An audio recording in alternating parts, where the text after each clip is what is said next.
Hey YouTube, this is Ben again, back with another video.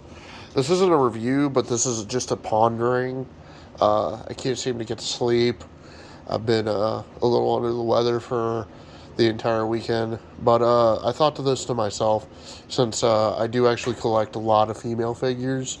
Some of my best figures in my entire collection happen to be female figures.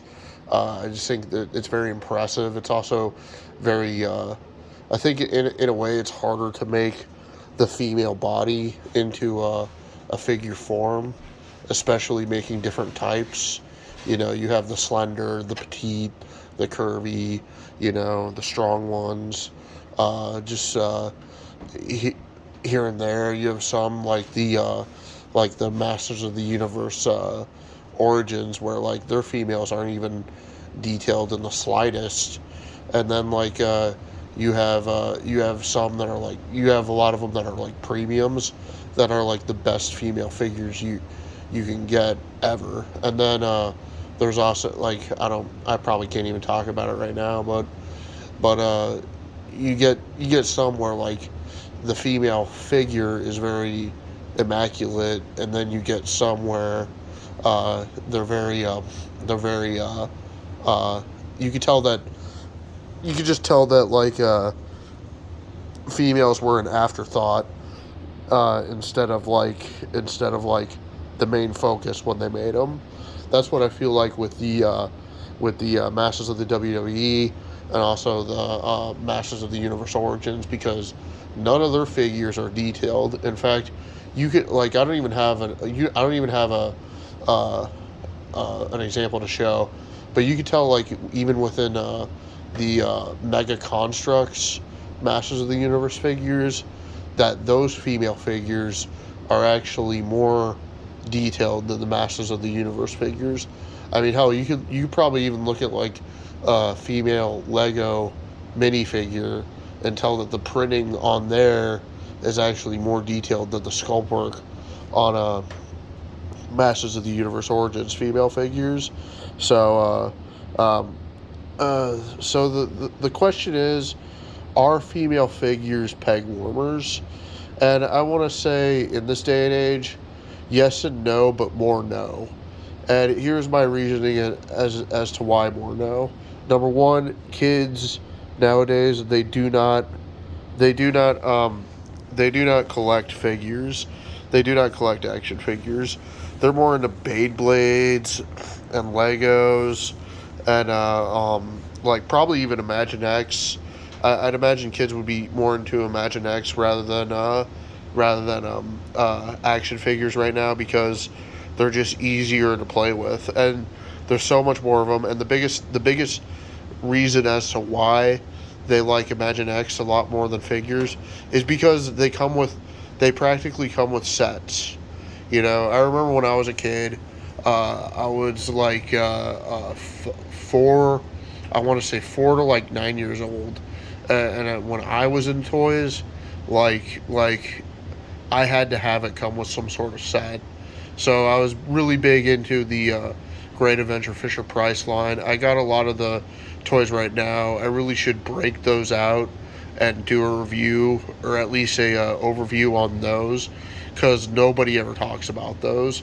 Some people do, but they never go in depth on them. But like I'm sort of lost in thought. Um, but like you'll have to forgive me. I tend to do my videos off script, but anyway, so like to me, it's like if it had to have had a play set. Like I couldn't just do one guy or two guys or just several guys and no play set. I had to have a play set with my toys, because I loved the idea of battle. I loved the idea of war, you know, and I couldn't really put that with like just one figure against each other. As I got older, that's when I got into action figures. When I was about, well, it would have been like, it would have been like when I turned 9. That's when I got more into Toy Biz with their Marvel stuff. But I never really played with those toys all that much. I just kind of like hoarded them and then just looked at them and stuff like that. I never really like played with them like I did with the Great Adventure Fisher Price stuff. So so I think when it comes to female figures in like the collectible format, I think it's a little unfair to say that those ones peg warm.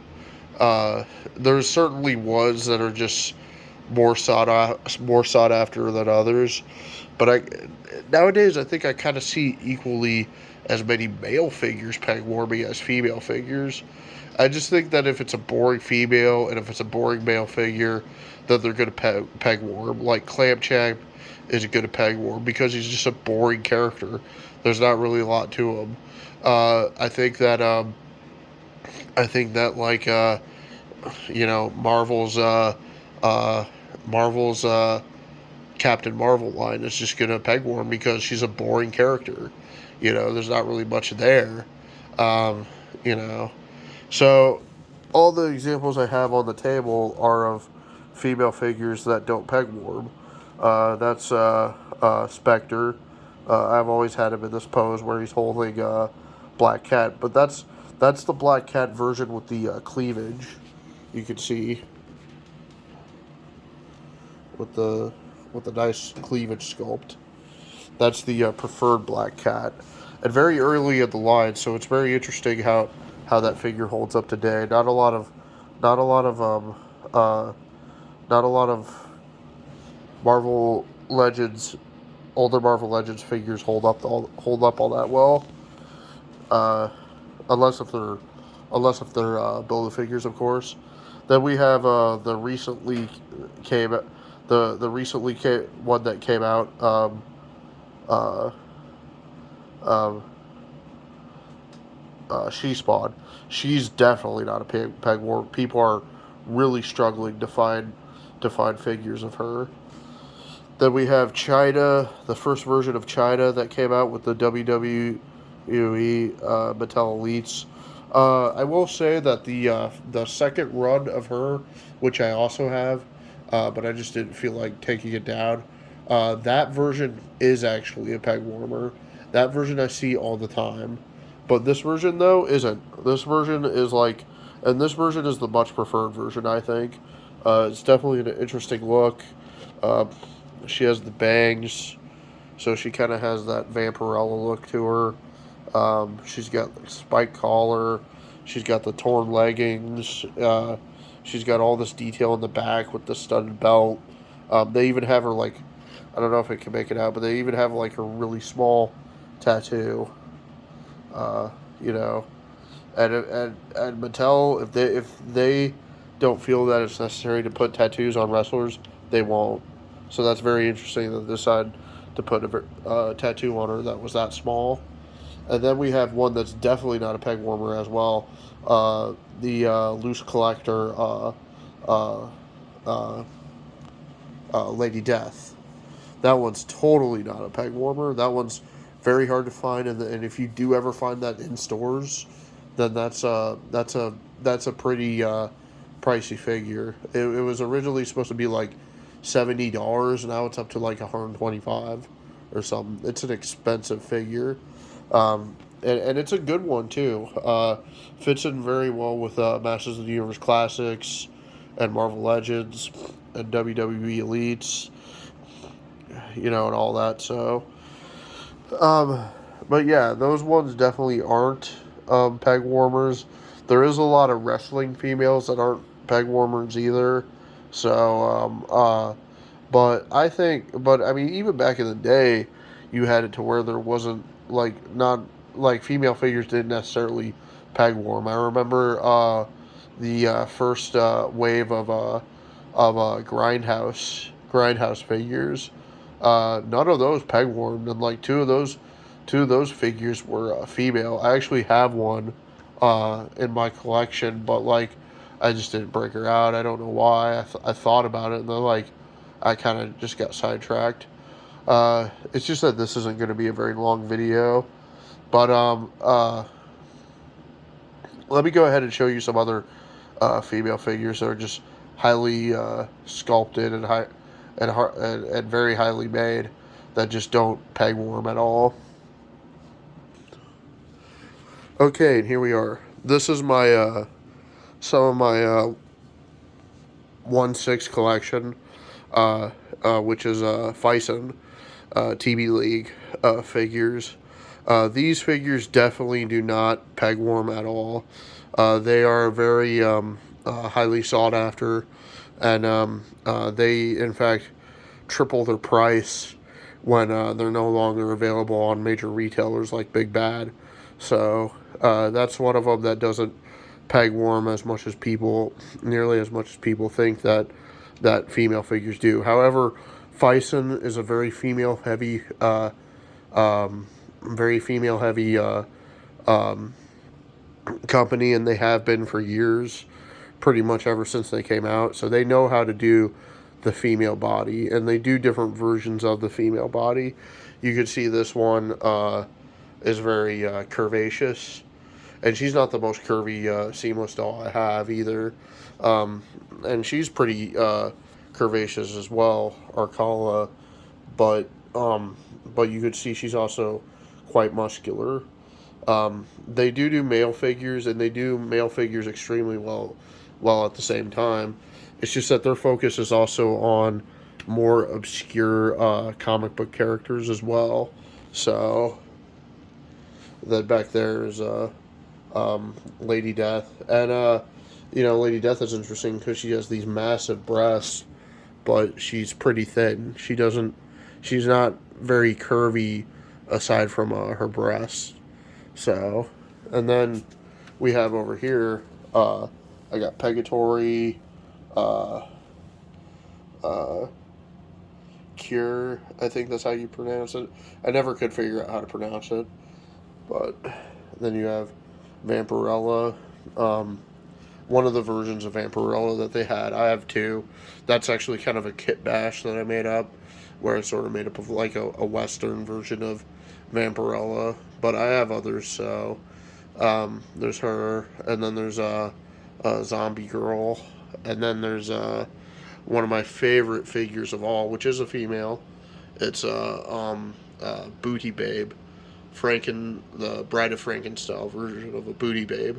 And those definitely aren't peg warmers either. Those are very expensive figures. Just, I mean, not widely known, but they're expensive as hell. So, and then behind her also is the steampunk version of Red Sonja. So, and then up here we have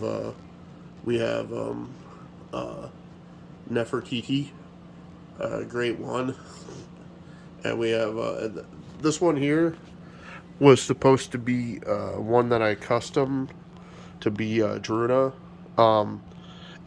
I did end up making her, but I wasn't very satisfied with her look, because she does sort of look like Druna, but in many ways she doesn't. So, but it was an effort.